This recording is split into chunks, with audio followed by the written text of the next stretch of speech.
The Cybrarian presents Kull, the Conqueror, and the Screaming Skull of Silence by Robert E. Howard.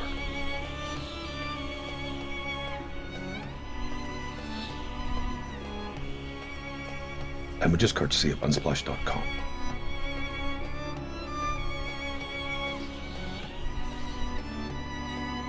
Audio samples courtesy of YouTube Audio Library.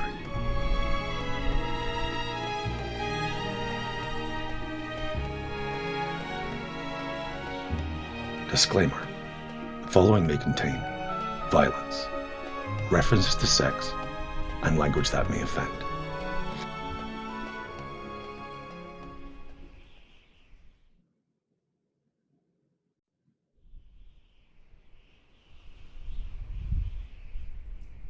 And a dozen death blots blotched him on jowl and shank and huckle, and he knocked on his skull with his knuckle, and laughed, if you'd call it laughter, at the billion facets of dying in his outstart eyeballs shining.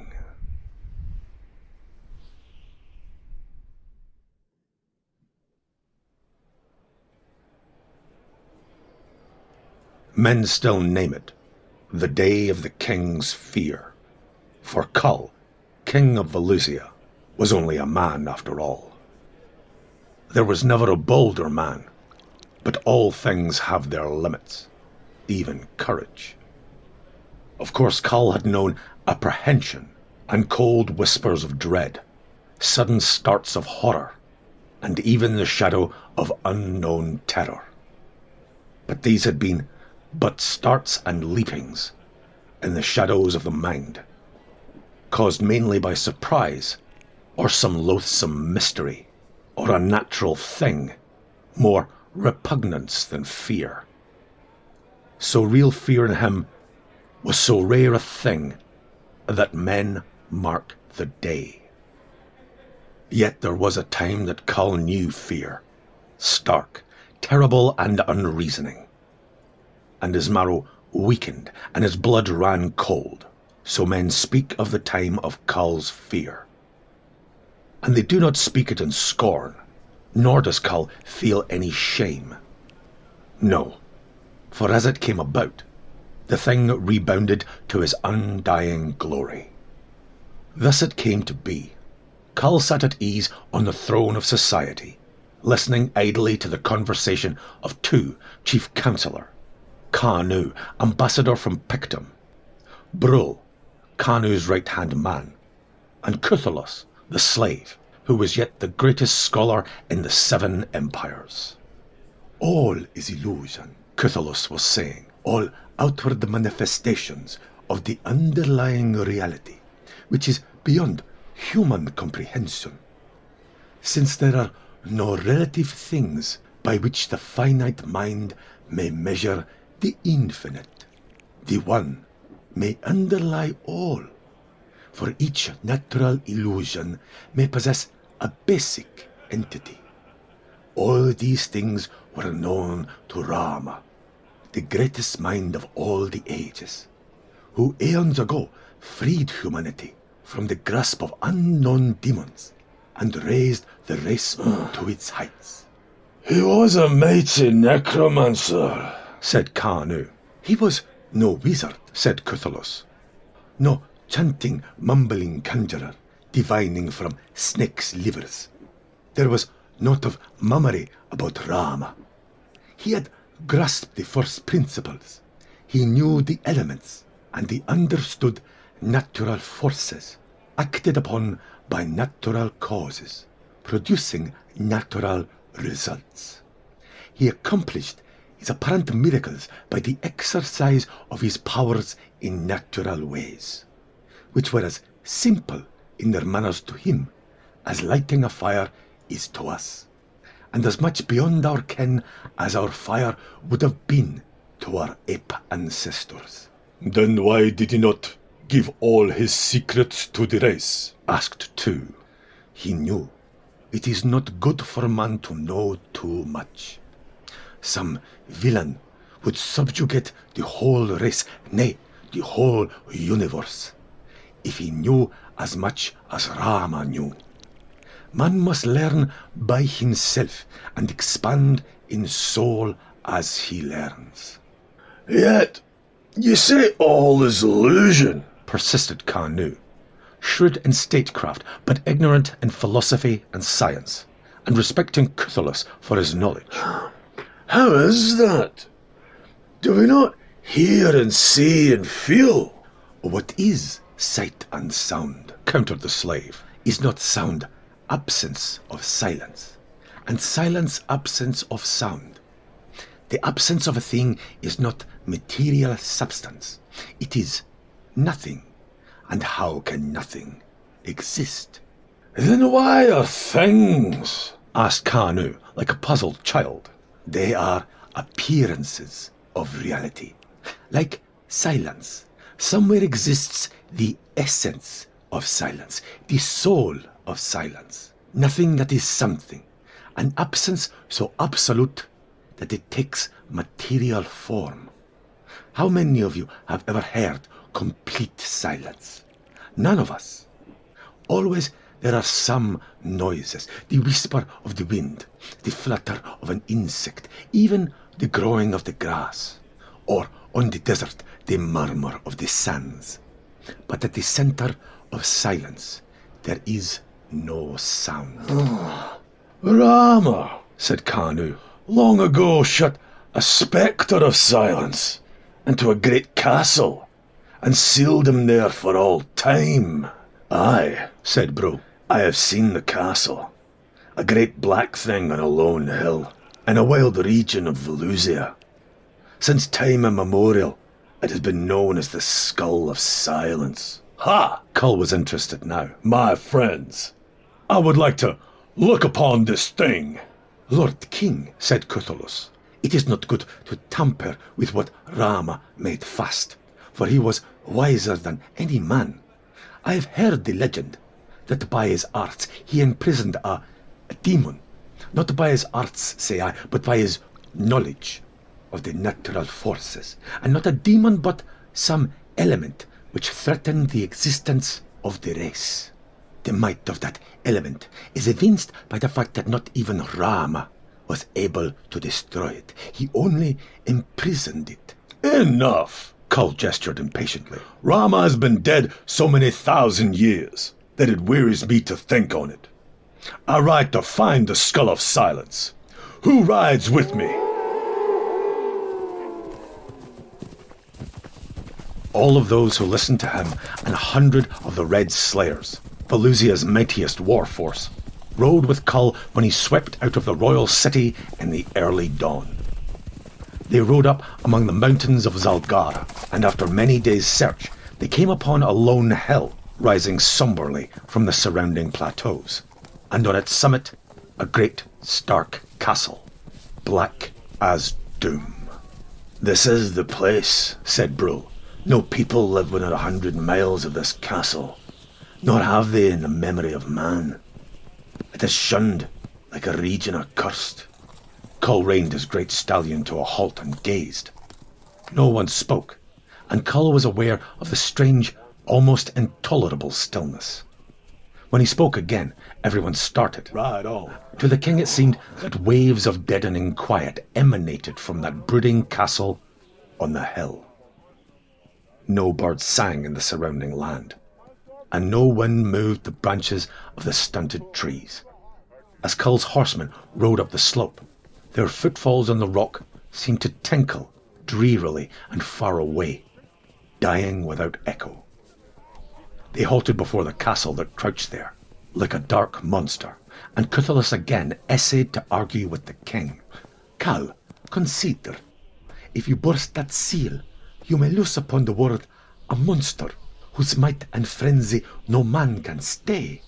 Kull, impatient of restraint, waved him aside. He was in the grip of a wayward perverseness, a common fault of kings.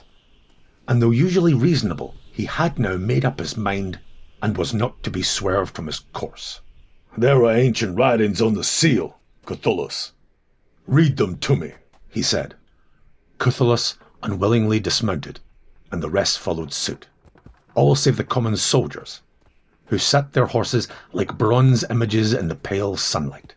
The castle leered at them like a sightless skull, for there were no windows whatever, and only one great door, that of iron and bolted and sealed.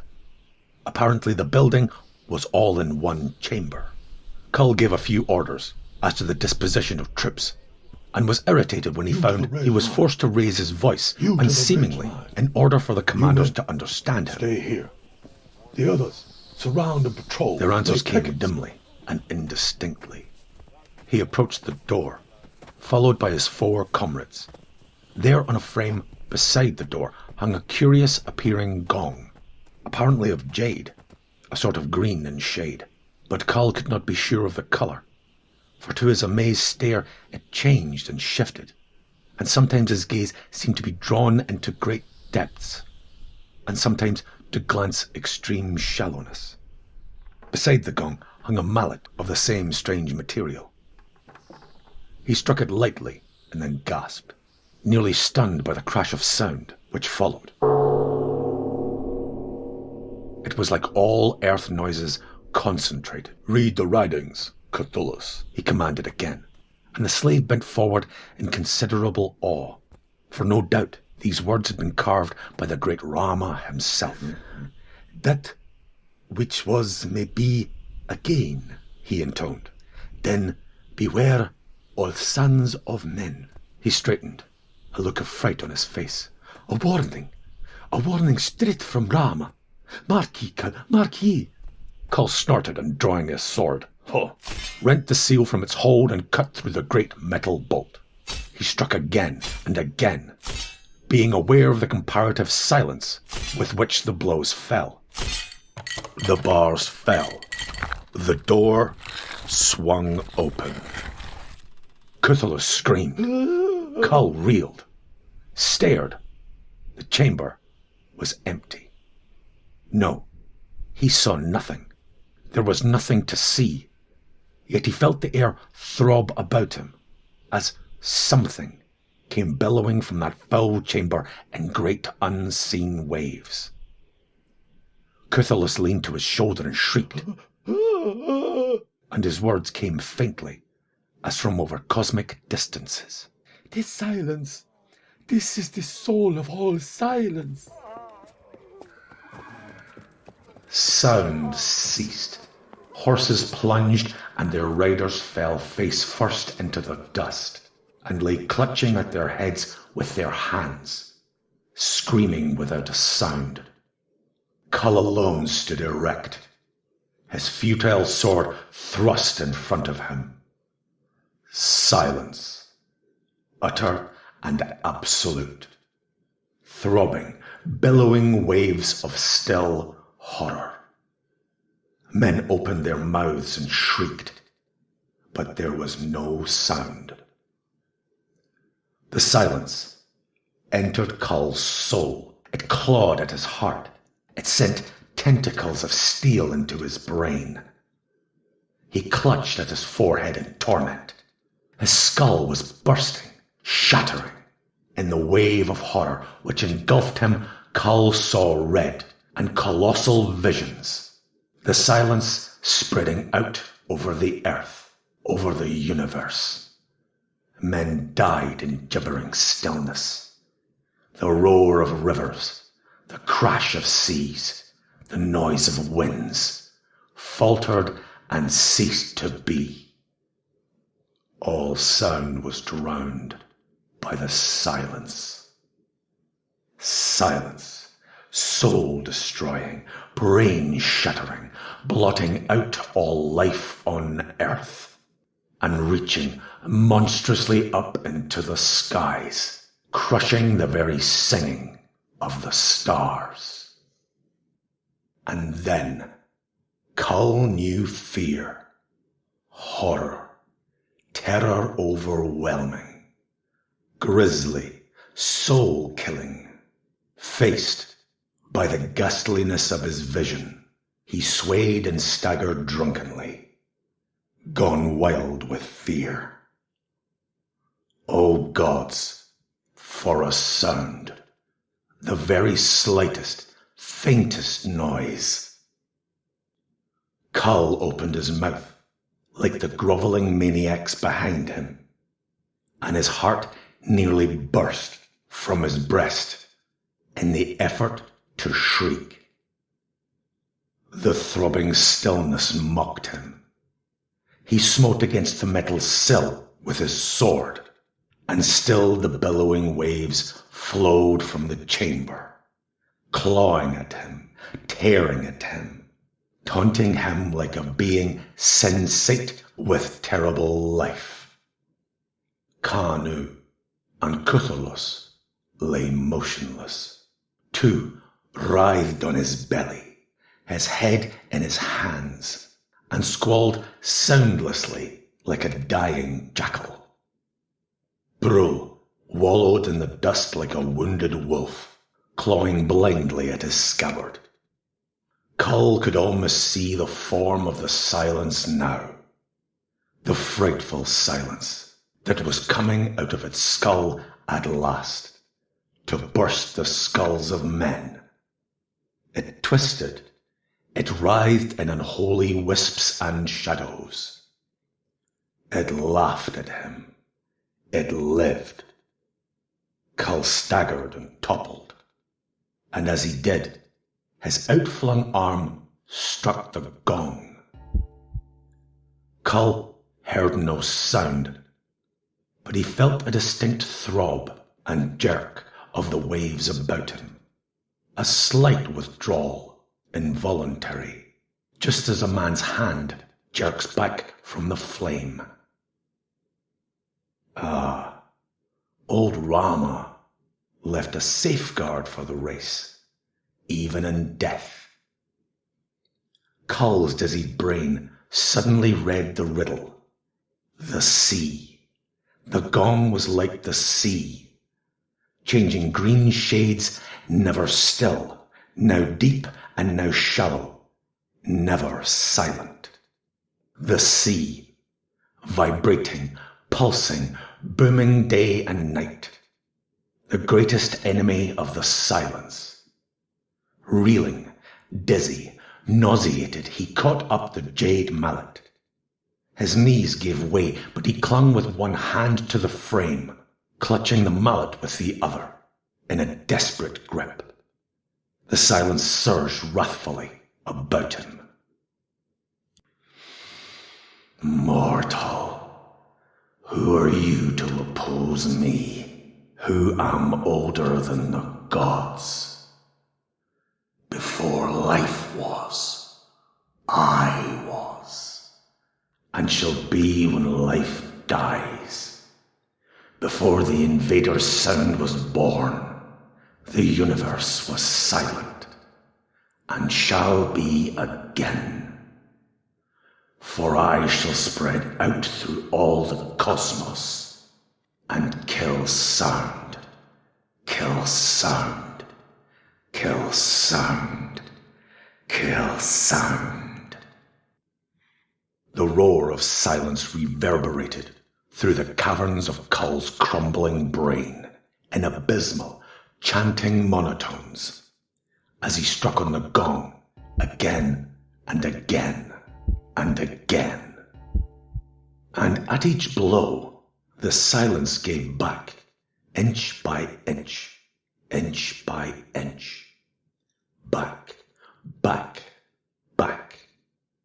Kull renewed the force of his mallet blows.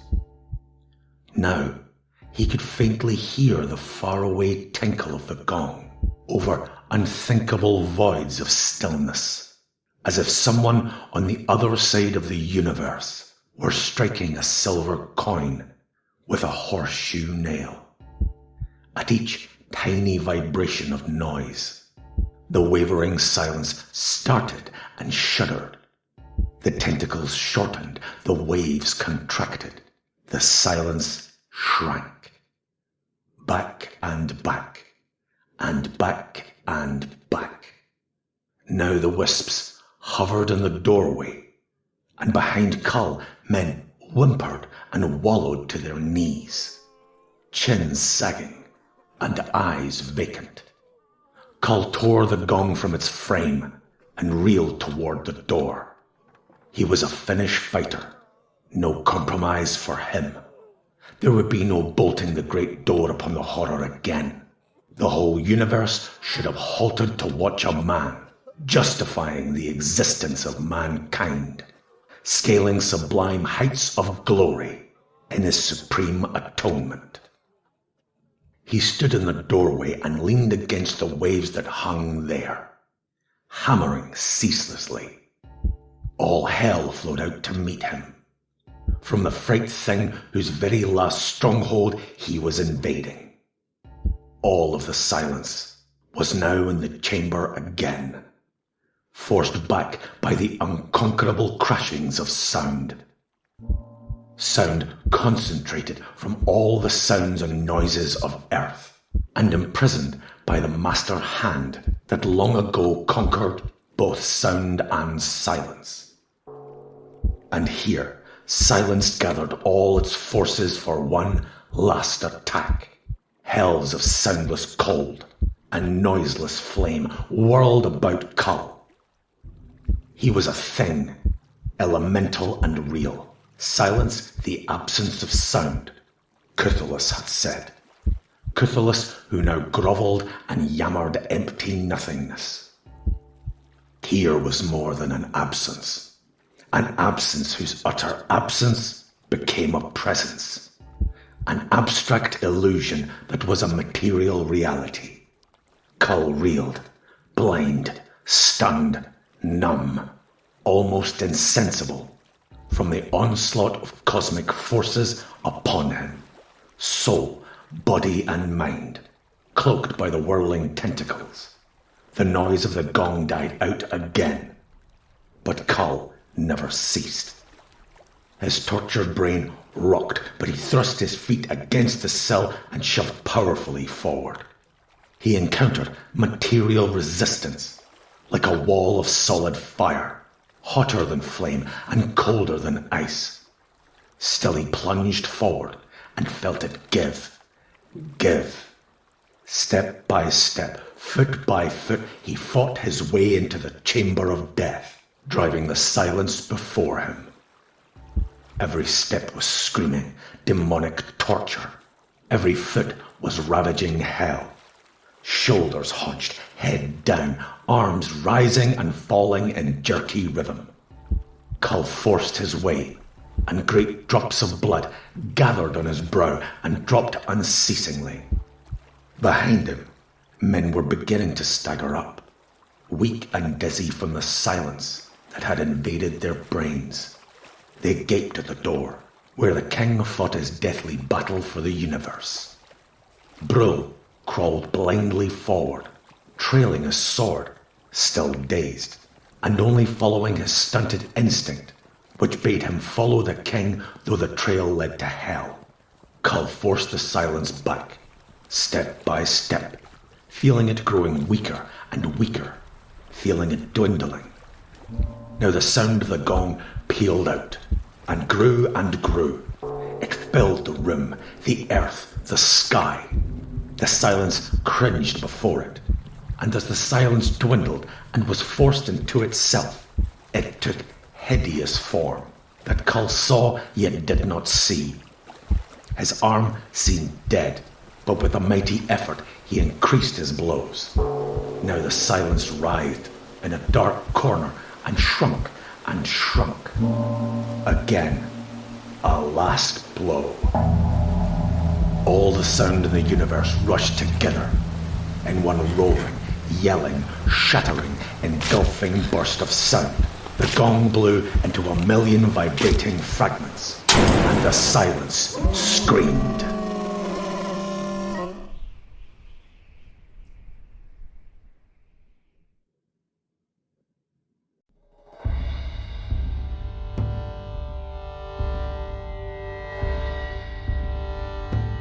Thank you for listening.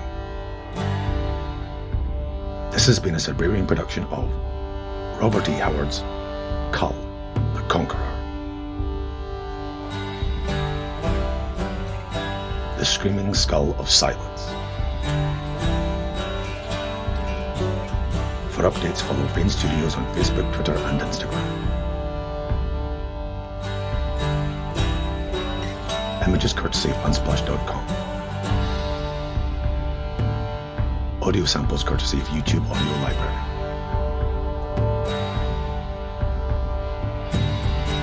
You can find some of our stories on Bandcamp. To download and keep ad-free.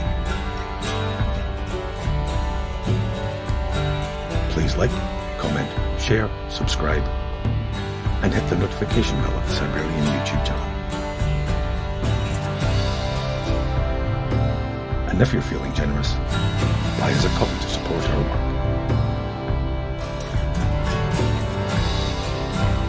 All links in the description.